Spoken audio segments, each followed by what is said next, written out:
Welcome to Connected Conversations. I am Elena Petrova, founder and CEO of Ad Astra Inc. Tune in as we share inspiring stories, connect with local heroes, and discover solutions that uplift us. Welcome to Connected Conversations. Today we have Paris Moeini. Moeini. Moeini. We tried. We practiced a Yes, little. Moeini. Paris, well, thank you for joining us. Thank you for having me. And thank you for your service. Thank you. Paris is Purple Heart veteran. She's a world traveler. She's a master communicator. And today we will be talking about the life dedicated to service. And we're going to be talking about the power of community, because when we are talking about community, who could be talking about this better than a person who dedicated the life to service? What I would like to start with is, what is the last small moment in your life that reminded you of the power of community that you can think of? Last moment of my life would be the most recent experience. It would be where we live now, in Queens, New York, but on the beach. And it was an exchange between myself and two other people. We started just talking, and it was three people, three strangers with no agenda, but we were all in love with the beach life and the lifestyle that everyone has where I live. And we all realized that the three of us are connected through being a part of that community that shares the same love for the ocean, for the rhythm, for the sand, the fun of finding those grains in between your toes, and getting excited to go out on a walk. And for the sunset, we had 10-minute conversations, and we left. And I was like, wow, I'm really a part of this community now. I can contribute 3 years later of living there. But it was that moment that I'm like, okay, one more added to the collection of, because we, as human beings, we're all a collection of these communities we're a part of. And the very recent moment was just a couple of days ago, I would say. And I'm so happy to visit you now here in New York. We've been Yes. talking about this. So we are doing this recording from the studio in Soho. And to you, New York, is it now your home? You've been living here for quite a bit. Yeah, it's been quite some time now. The places that I've managed to build a life throughout my life, New York has become home, has truly become home. We talked about this in the past. I know that you've been thinking and probably already writing a book about different cities, because you are indeed a world traveler. If we are talking about New York and community of New York, how would you describe New York community? New York is like a big quilt blanket. You know, when in some smaller families or traditions or cultures or countries, what they do is, like, when somebody is, I don't know, getting married or some big thing is happening, everyone from the neighbors, from the friends, from family members, relatives, everyone brings this like one little square, and the grandmas or people that are good with sewing, they just start just sewing all those little tiles together and becomes one big blanket. It has enough space always. New York has always enough space for one more square to get added, one more person, one more culture. So when you picture New York, it's just that one big quilt blanket, and keeps everybody warm. It is so true. It is so true. And then when you travel and you see different communities, do you have a story that you can tell us about how community shows resilience and generosity? One of your travel stories that you can share with us. Generosity, the prime example of it that I personally experienced was in Cambodia. And I went out on some sketchy tour. I shouldn't have. Do not try at home. But I went out on a tour that was because in Cambodia, Siem Reap is a bubble. And once you leave that bubble, the poverty hits you in the face, and it's not a pretty sight to see. And along the river and on the water, people are living in these like floating houses that are very small. It's just one room. It's not a house really. And with 4 kids, 6 kids. So I wanted to do a river tour where I get to see and experience it. And the sketchy tour, the boat, it just stopped boating in the middle of the water. And it had a really bad mechanical malfunction. And suddenly, all these people that were just sitting at the edge of their floating houses and were watching us, like, oh, look at those tourists going, like, when they were waving at us and saying something in Khmer, in Cambodian. I had no idea what they're saying. And then they all got into these tinier boats or with these tubes, and they just swam through the water and the swamp, and they got to us, and they couldn't fix the boat. Someone swam to us with a rope, and they pulled the boat to somebody's house. They had all of us to get off the boat to go to that person's house, and they started asking us questions in Khmer. Nobody had any idea what's happening, and it was a total of 4 people plus the tour guy. Questionable. But the woman started talking to him, and his English was not very proficient, so he couldn't even interpret back or translate back of what's happening of the context. And then she just started cooking, and she made dinner for all of us. And we were there for like 3.5 hours, and we just sat at the edge of their house with our feet in the water with these small kids, and they were handing us these, it looked like, I would say, scallion pancakes kind of a thing. She just handed us dinner. We had dinner, and the boat was fixed, and they rolled us back on the boat, and they just waved at us goodbye, sent us a kiss, and we were done. Never saw them again. Never even had an opportunity to go back and thank them properly or show them some, I don't know, a kind gesture of appreciation. Nothing. I didn't even know where we were, but they didn't have, and they didn't know the guy either. They just saw us in trouble and that we're not from there and we need help. And they're like, tonight you're one of us. And that was incredible. That is indeed the story of generosity and probably resilience too. Yes. Because if you think of Cambodia, That hardship, facing the hardship in there, maybe whatever she could put together was all she had. And maybe she had to worry for the food for her kids the next day. She had 4 little kids, plus 4 of us. Not all of us could stand together inside of that little floating house. We had to come out because it had like a little space out in the water. But whatever they had, they gave in the moment with nothing in return. This is incredible. You traveled. I don't even know. You probably traveled every single continent at this point. I know you're going to Antarctica. Yes. What motivates you to move around the world? I like to breathe the air other people breathe. I believe when you get on the plane, my mom has this funny thing she says now. She's like, you go more to the airport, you get on more planes than Ubers. But when I travel, it's just, I come back a whole different version every time.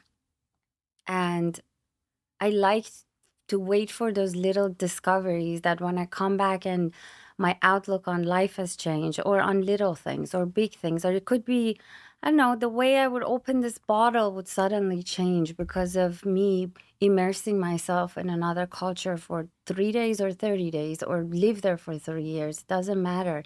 It's just I catch myself in these tiny or huge changes. I'm like, every time I leave the house, I'm never coming back the same. It's always like one more piece added to my collection. And that leads me to ask you a question about cultures. You mentioned cultures. You speak multiple languages. How many languages do you speak? Fluently 5. 5 languages, and they are? Broken English, Persian, Farsi, Eastern Armenian, Tajiki, and Dari. And Dari and Tajiki, I learned it in DLI, Defense Language Institute in Monterey, California, when I was in the military. Yes, and so understanding cultures, understanding languages, traveling around the world, um, how did it change your view on leadership? Because you're also a leader, you're leading teams. How did, okay, I'm going to pedal back a little bit. And how did it change your worldview and ultimately change the way how you view leadership and how it's now help you Hmm. with your experience to lead your teams? When you start getting comfortable with getting on the plane, and especially when you solo travel or you travel with a good partner that matches your vibe, not dampers it. Um, when you start getting comfortable with getting on the plane quite often, you recognize the power in having calmness and clarity in any moment. Mm. It's a new airport I've never been in. It's a new city. There's no Uber. There's no Lyft. I have to. I can't even talk. My phone doesn't work. Let's say this happened to me in Lebanon. My phone didn't work. My phone works everywhere. T-Mobile military magenta plan. 2 countries, it doesn't work. 3, it's North Korea, Lebanon, and Afghanistan. It works everywhere else in the world. And you just learn that all you need to do is cut out the noise and focus on what matters in that moment. And then everything is like a video game because you're in the matrix, you're having fun.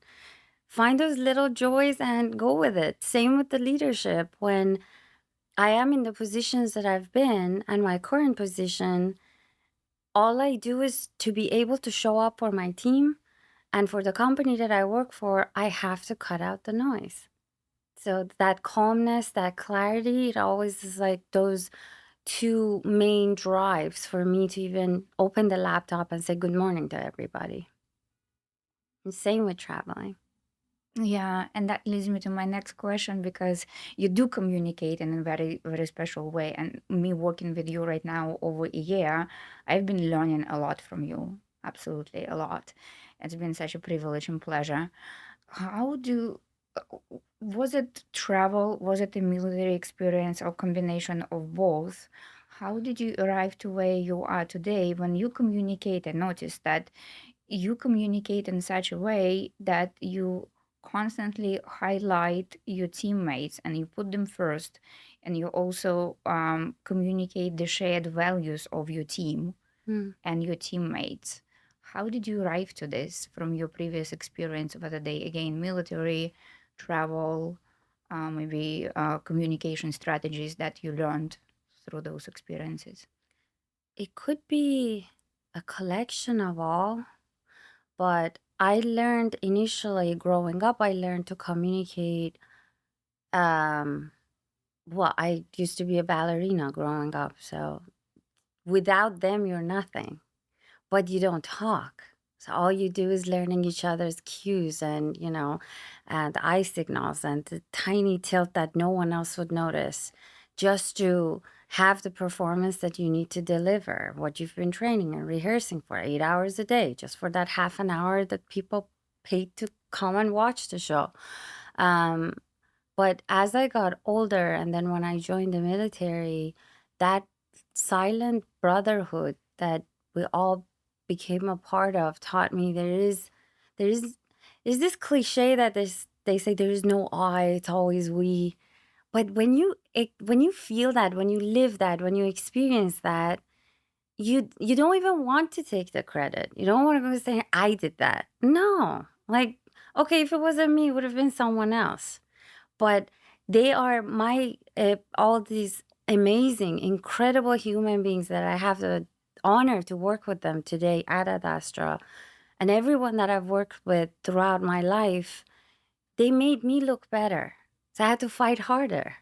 There's no other way, and they highlighting them is the least I can do to make sure that they feel valued as members of the team that they're a part of, as people that work under that brand, to remind them of the shared purpose we all have in that moment of time, in that reality, in that space. in 10 minutes, that shared purpose could change. In a year, all our goals gonna change, and we don't know. But in that moment, that's something that you need to recognize and highlight for people you work with, people that work for you, or people that you work for them. So you were a ballerina. Yes. How the girl who was a ballerina, what led you? What led you to make that decision to choose the life of service and join military? I started dancing when I was 4. As a little kid, ooh, ballet, tutus, exciting. But officially, I started dancing at the age of 8, and at 9.5, right, a couple of months before I turned 10, I was a part of the Armenian national team, within my age group, of course. But I was on my way to Juilliard. I had a full ride scholarship. I broke my ankle. I was 18, and then my whole world just collapsed. I had this whole grand plan, and my dad was in New York, and the family was like, "Oh, you go stay with your dad. You go to Juilliard. You've been dancing all your life." And then I was standing at this edge of nothingness. And I'm like, so I just lost all this. I moved to France, studied theoretical economics. An 18-year-old brain is not developed enough to understand theoretical economics, but good times. I moved back to New York. I was working. Everything was incredible. I had such a good job. And one night, I was like, you know what? F it. I'm going to do this. Because it was when I was 4, growing up, everyone would ask me, "What do you want to be when you grow up?" And then I would say, "A soldier." And then they would go, "Oh, sweetie, being a soldier is not a job." And I'm like, "Yes, it is. It has a uniform. Yes, it is." And I would argue back. And then they would look at my dad. I'm like, "Did you drop her on her head? Like, is she okay? What are you teaching this child?" Um, but that always stayed with me, and it was that selflessness that I would always watch. I'm like, this is not real. At that grand level, it's not real. Like, it's just to me from outside, it looks like, how can this be? These people don't even know each other. Because at the end of the day, any military you join, what is war? People that don't know each other gonna fight with each other for two people that know each other don't want to sit at a table and talk. So we have to fight. And we don't even know each other. We wrap up the war and we're gonna be best friends. We're gonna have drinks together. In the morning, you were shooting at me. Tonight, we're having a drink together. That's just war. But with that mindset of like, and then you do this selflessly. So I was out with my friends. I came home. It was like 2:30 in the morning. I Googled how to join the army. There was this goarmy.com website. It popped up. There was a form. I filled it out. And 7:45, I got a phone call from a recruiter. I'm like, "Hello, this is Sergeant First Class Rodriguez. May I speak with?" I'm like, "Who? What happened?" And I was a little tipsy. I'm like, "What did I do last night?" And I opened my laptop. I'm like, "Oh, I remember that." I'm like, "You guys are quick." And because it does ask like the very specifications, if you speak any languages, did you go to college? What did you study? Where are you from? And he said, "No, I really need to get you in. Can you be here like at 9 a.m.?" I'm like, "No, I can meet you like next week. I'm traveling." Long story short, I went for just a cute little meetup, I guess. And the next thing I knew, I was signing the contract. And I really wanted to do it. And then you were serving in special operations. Yes, in military intelligence. Yes. Yes, tell us a little bit of that, because I know that you got special training. Yes. And you were running you were running operations and Yeah, head of I it. became after I got my sergeant rank of my unit. In my unit, I became the command language program manager of my unit. So they handed me a unit of linguists that were also soldiers. That's where my whole linguistic journey started. But I was with special ops and also in military intelligence in MI battalion, and it was an incredible experience. If I ever have a daughter, I would love for her to experience not what I did or what I went through, but to experience that brotherhood and that the way that the US military is designed to break you to build you back up with discipline. Once that's instilled in you, it will never go away. It will never go away. And I would do it again in a heartbeat. If I'm born again in another life, I'll just make sure I don't get shot. And But other than that, everything about it. what you shared some stories with me in the past about your deployment and some of the assignments that you work, which are incredible. Would you be willing to share any now? Mm, yes and no. Do you have any special one that you remember from what we shared? I can. I remember that you were saying that you were able to translate, because you were in the linguistic unit, some of the documents that stopped some of the explosions in Afghanistan. Mm, yeah, we there were a couple of situations where we had these letters that were going around outside of our fob, and they were planning this IED that was planted on this 8-year-old kid, a little boy, under his long outfit. And they were trying to have him at the time of prayer, when the prayer call goes, we all can hear it. They were planning on having him approach the fob, and it's a small kid, and to hold a box of MRE, our the meal ready to eat that we have in the military. And it was in the box. They don't have access to that. It was the wrapper. That were very adamant in the military that you need to pack your trash with you. They somehow got their hands on that. And he also had explosives in that. And the plan was for them to approach, for the kid to approach us, get into the fob, and basically blow up the entire fob.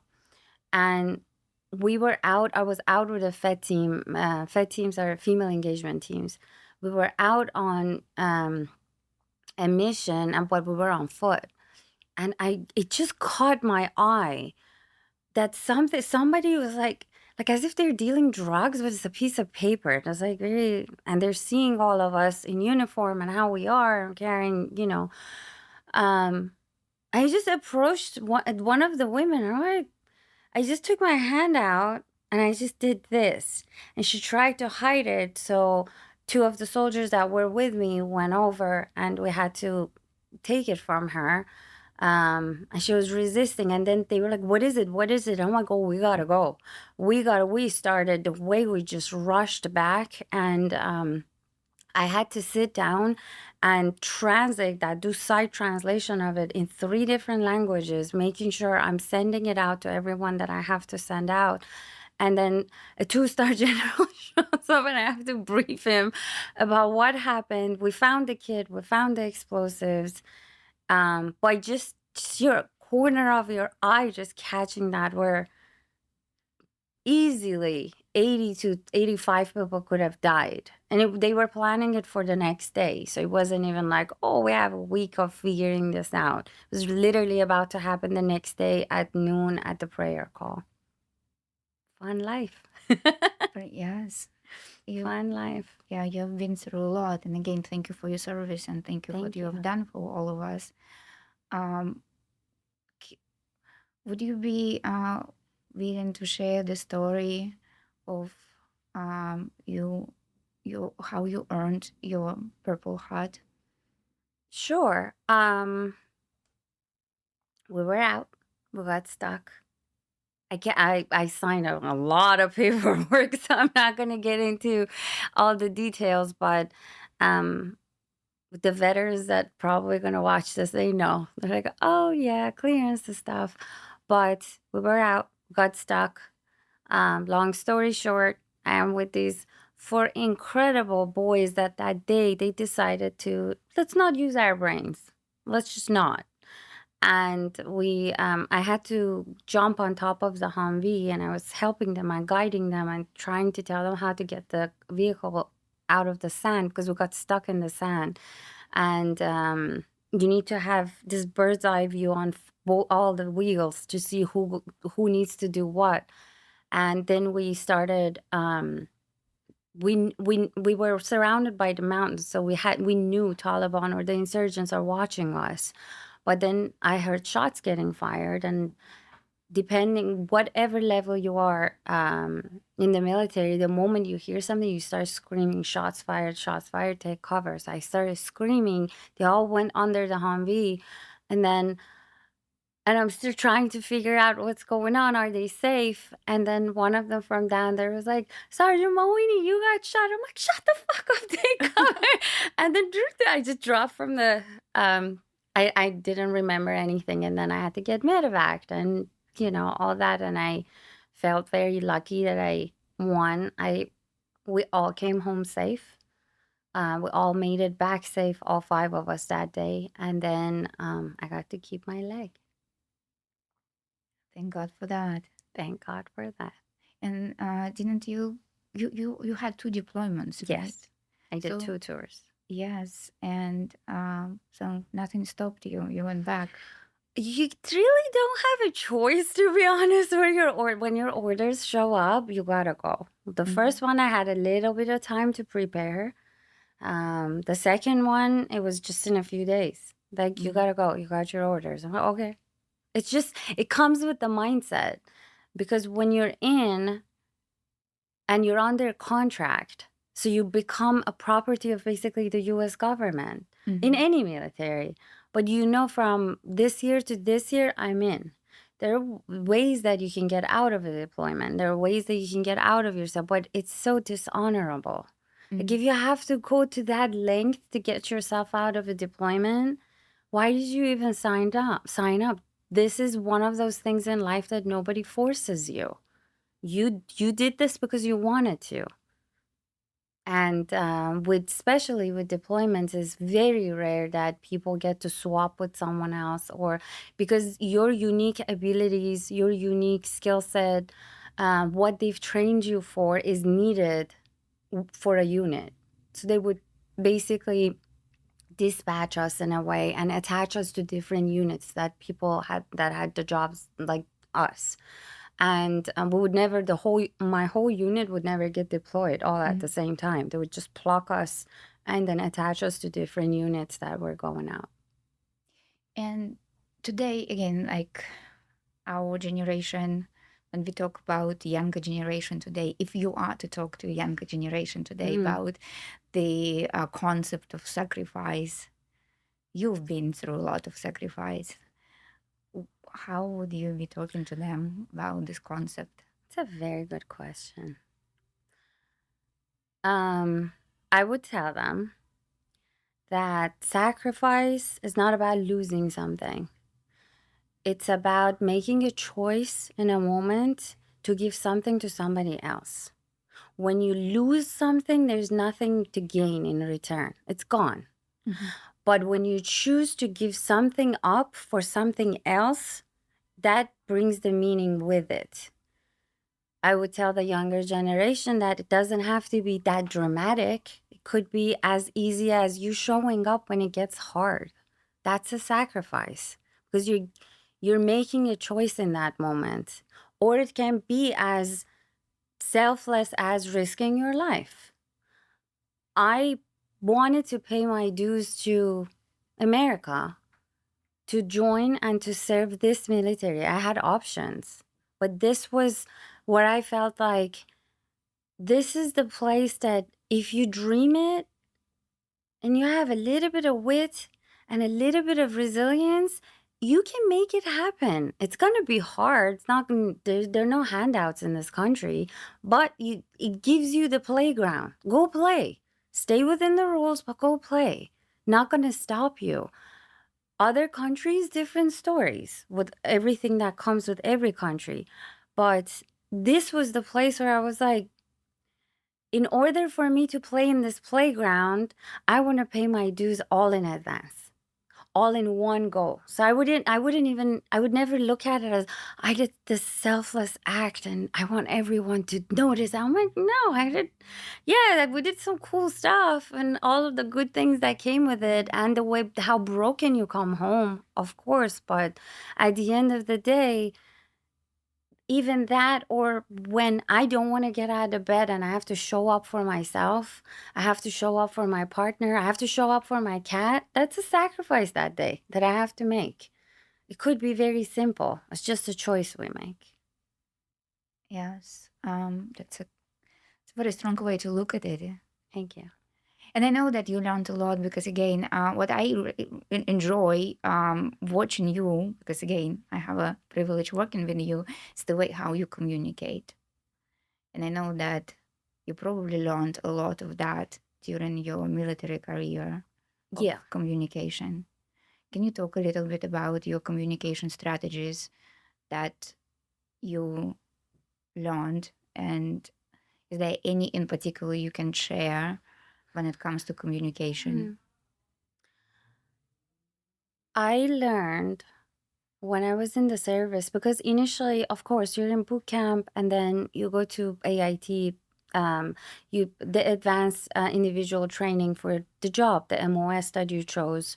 And you go through trainings, you go to school, but everyone is a part of the army. It's not like, oh, this is we do work with civilians, of course, in our schools, but you're just watching everyone that holds some sort of a power.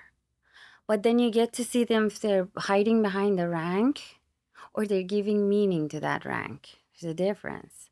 And then when I joined, I was a specialist because I had a bachelor degree, whatever. I worked my way up to my corporal rank, to my sergeant rank. But the more I was watching people in leadership, the more of, for me, it was like reverse mentorship. I'm like, ooh, what not to do. And then when I got my sergeant rank, something happened with our platoon sergeant, and then they made me the acting platoon sergeant. And I'm like, ooh, I now have to make 138 boys to listen to me. And mind you, me and my company commander, Captain Cook, we were the only females of that unit. And all these gentlemen just standing there in formation, and I've put them in parade rest and I'm talking to them and I was like tiny little girl, like, hi.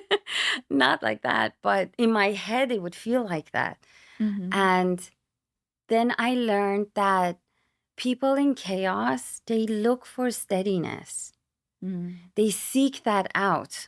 So the steadier you are, the clearer you are, the calmer you are, then they start feeding off of that. Then suddenly everybody's like, okay, I see it.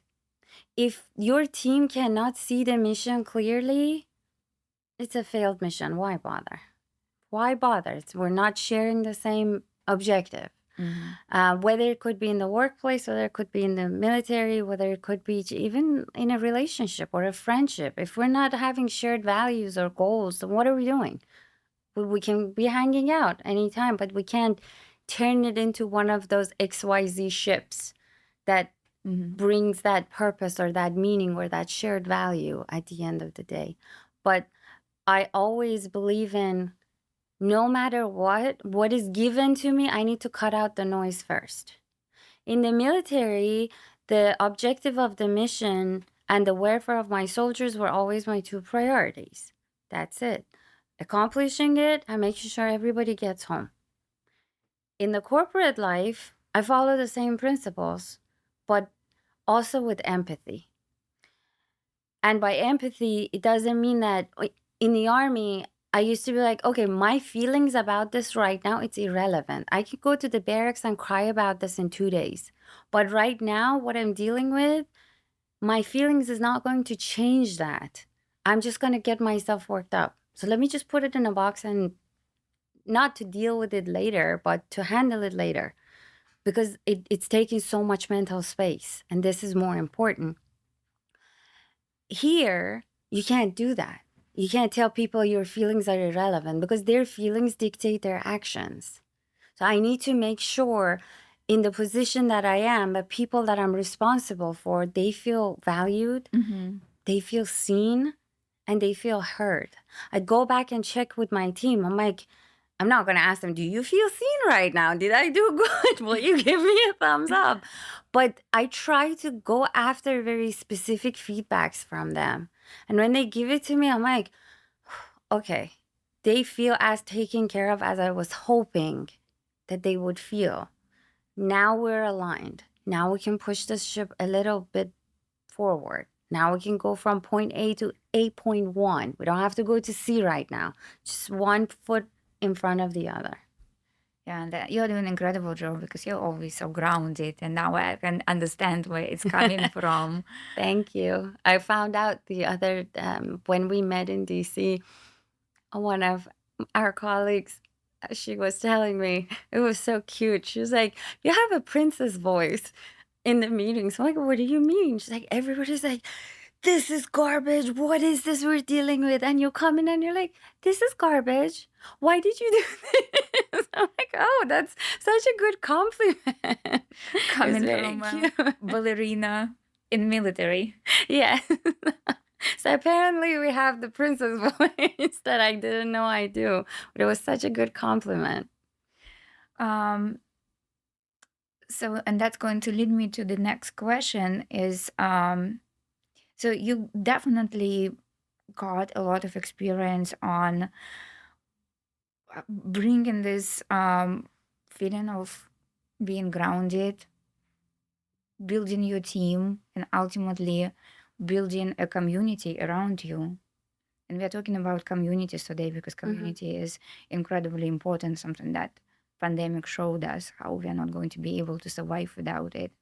So in your opinion right now, after traveling around the world, seeing so many cultures, so many different communities, what do you think community is and what makes it strong? How can you make this concept sustainable and strong?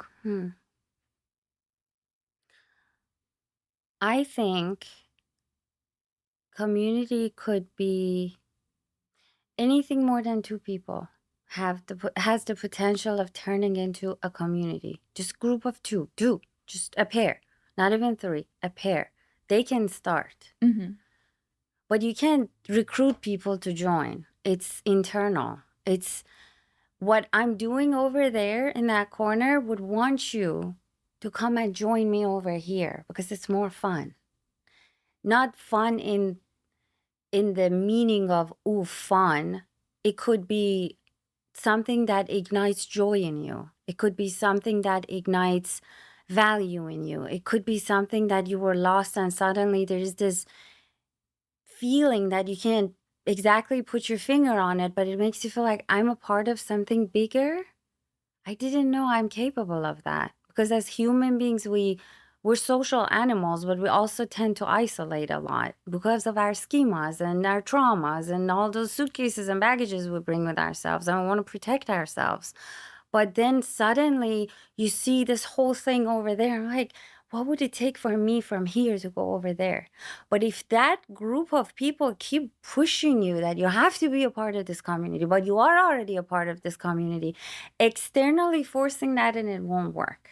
It has to come from within, from every individual. For what happened to me on the boardwalk the other day, I'm like, wow, I'm a part of that. I didn't even realize it because of the way me and those two other strangers are just exchanging thoughts about like beach life. And beach life for me, I'm at the computer like anywhere from 10 to 14 hours a day. So by the time I, crawl my way out of the room, it's the beach life. I'm not a surfer. I'm not going out lay in the sun much and all that, but I still had all those things that they were talking about, and I had something to share. To me, community is this table, and it started with two people, and the table kept getting bigger because everyone that wanted to come and sit here, they brought a little piece with them. and they kept getting bigger and bigger and expanding. That could even be global, that could be regional, could be cultural, could be, but there's always this one thing that starts it, that ignites this fire in those two people, that they have one shared purpose. And it's wrapped in this, it's beautifully wrapped with empathy. Because with empathy, that means I'm going to listen more than I'm going to talk. And whatever you have to share, I may not understand it. I may not understand what you're going through or what you went through, but I'm going to show you compassion, and I'm going to try my best to show up for you the way you need me to, not the way I want to. Two different things. But then suddenly you look around at everyone that is sitting with you at that table, and you're like, wow, we all want to sit here. Nobody forced us. We just showed up because there was something about whatever it is on this table that made us feel so much better. At the end of the day, that shared purpose, that one core shared purpose, that sense of empathy, showing up with compassion, it's just what, and two people that would start it. It always starts with two human beings. Could be Adam and Eve also, if you want to go back. And today that we are talking about the veteran communities that you're a part of, what do you think? What do you think? What type of support do you think veteran communities are needing today? Ooh, I'm gonna get a lot of eyes rolling for this. I've noticed people pity veterans, Mhm. and I don't think that's right. When they find out, like, okay, I was shot. Sure, it's dramatic. But then they go, "Aw, what do you mean, aw? What kind of reaction is that?" But we can't help ourselves. It's like as if I tell you I'm on a wheelchair, or I am differently abled, or I show up differently. We're not, and none of us are the same. Even if we all are walking on two legs, we're not the same. But the way they, especially in the workforce, they go, "Oh, that one was deployed." I've seen it in my former companies where I worked, and they're like, "Oh, that person is a vet, and they were also like, they did 2 tours, but they went to Iraq," and you know. And then there's this pity. It's tainted with pity, and it makes you wonder, like, Mhm. even though I showed up broken, when I was done with my service, I did the work long and hard enough to be able to shed all those, take what means to me, and leave what doesn't. And I am the way I am and who I am today because of those collective experiences that I had. And it's not for anyone to pity that or to be proud of. Great if you are, but let's just not go after treating the veterans, especially if they have disabilities, especially if they have PTSD, especially if compassion and pity, two different things. But there's a fine line people tend to cross a lot. And it comes from lack of education.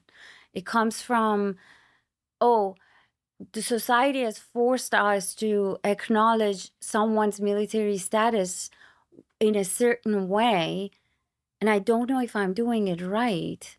And now I'm going to overdo it and make the person feel weird. Because we do get, the looks that we get sometimes, like people are like, "Oh, like you're whatever percent disabled." And then they give me this look up and down. I'm like, "What? What are you looking for? Can I help you?" Let me point you exactly to the location you're looking for. But they, I would love for non-veteran communities or corporate environments or anywhere that is looking to hire veterans or expand their networks, look at what they're bringing to the table and what you could pick up from that that could benefit you, that can strengthen your organization. Because organizational excellence is already built in us. Mhm. We fought for the flag. We Yes. fought for the soil. That is not something that would ever be taken out of you. It becomes a part of your DNA. The system is designed that way, and it works in an impeccable way. But for when civilians that haven't really dealt with military personnel, I always tell them, I'm like, ask them what do they need. Be outright open. Hey, I never worked with a vet before. What do you need? What are your pet peeves? What would tip you off? What would piss you off? What are the things you appreciate if I do more or I do less? How would you like me to communicate with you? Um, is there anything you want me to be aware of when we're, let's say, I used to love 4th of July. I used to love fireworks. Fireworks for me was like equal magic. Years later, still, 4th of July, we turn on all the ACs and they're loud. And then we put on music as loud as it can get. Then we turn on TV as loud as it can get. And then I'm wearing headsets on top of that. So I still feel the vibration. And it shakes me to my core every time.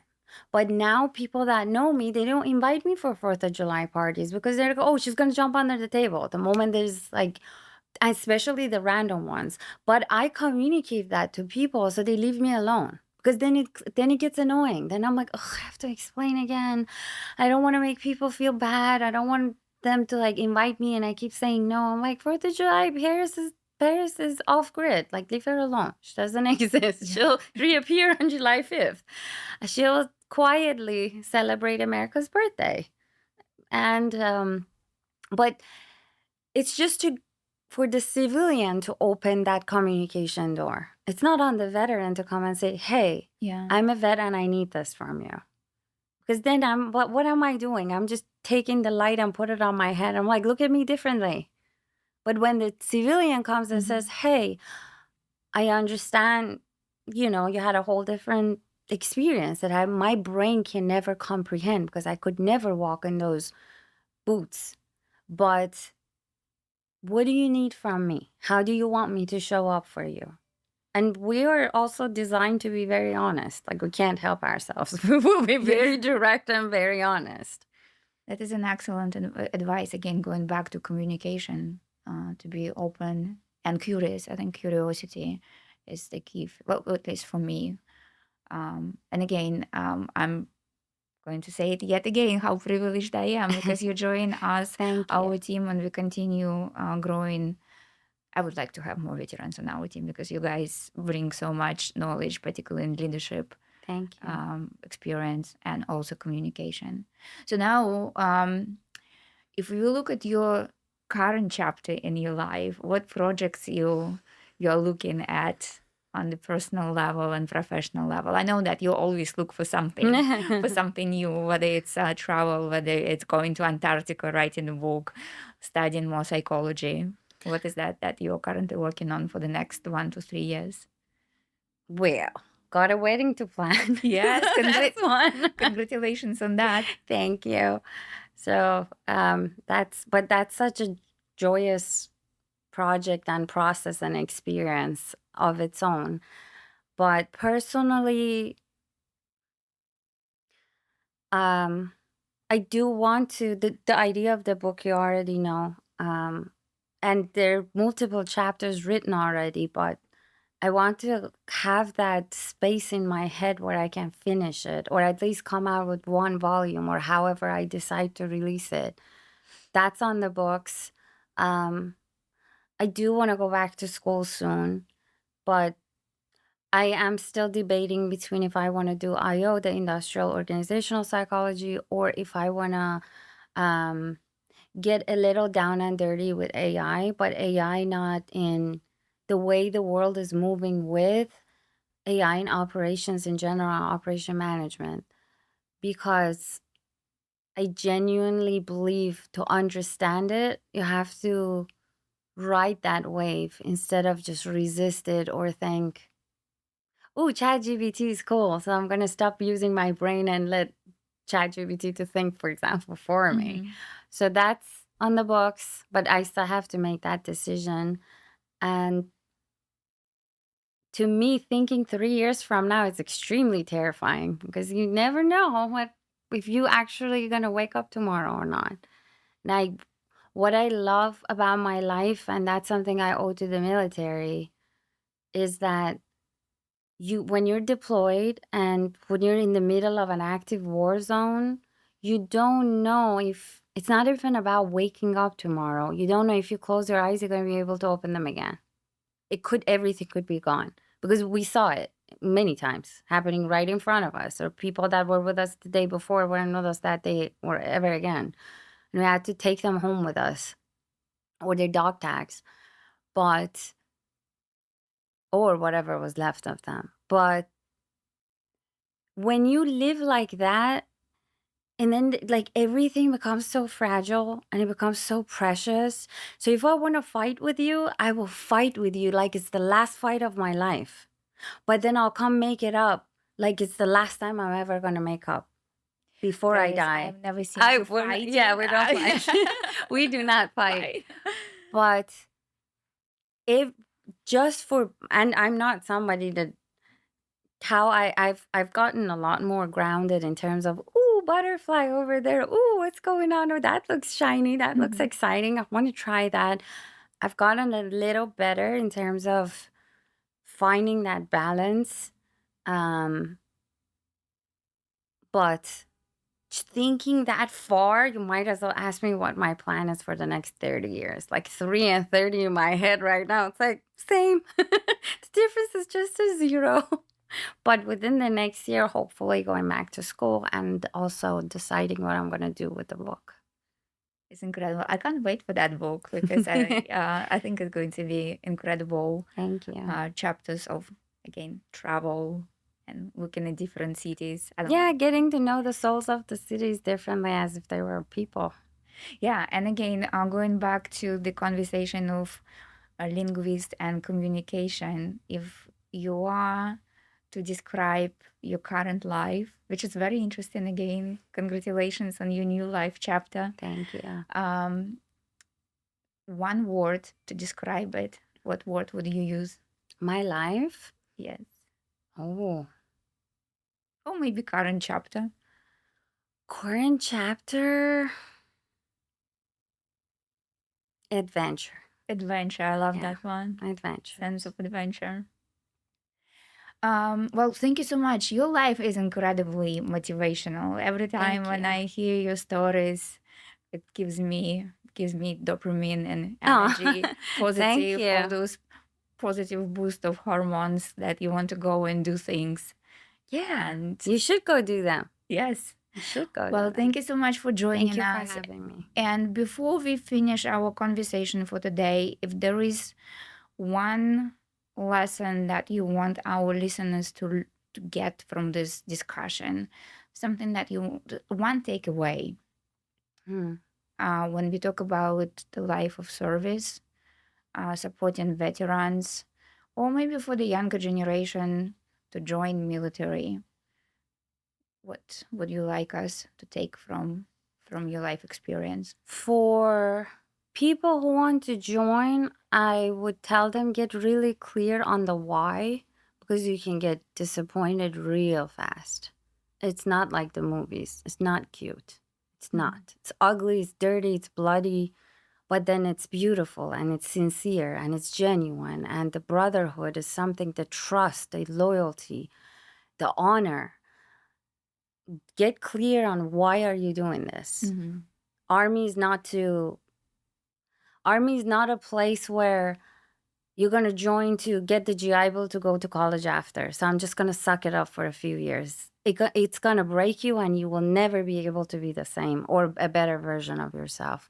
Or for other reasons that I've seen many have joined during my time, people that I've met.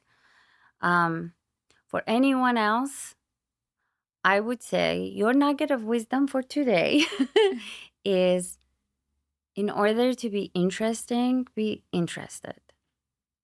Otherwise, maybe you'll get two people's attention, three, four over here, one over there that want to hear what you have to say.